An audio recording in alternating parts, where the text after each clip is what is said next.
Hello, YouTube. Captain Christmas here. As you can see, my workbench is a little bit of a mess right now because I've been trying to get into the world of more advanced soldering. And you may have noticed sitting behind me on the workbench were several boxes from various soldering irons I've ordered off of Amazon in around the $60 range.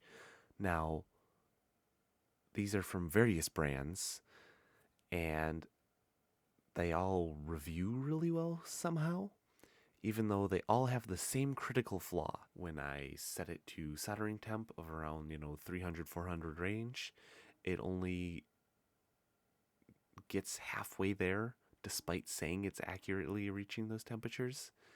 So, my question to all of you soldering experts out there, what do you use for a soldering iron and hot air rework station? Because I've not had a lot of luck, and I just want a tool that does what I expect it to. So, between like $60 and $150, is there a good iron I should be upgrading to? People who know.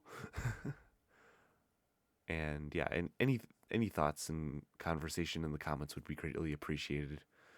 Do your thing, internet. Give me some input on something other than, I guess, crappy $60 Amazon soldering irons that don't work like you want them to. And yeah, hopefully, can actually get started on some of the more delicate projects I'm trying to do.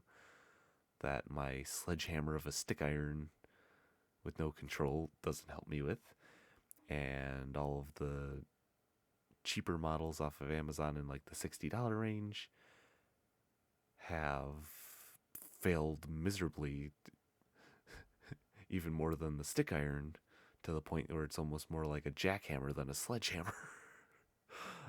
So yeah, just looking for some help here. Captain Christmas, over and out.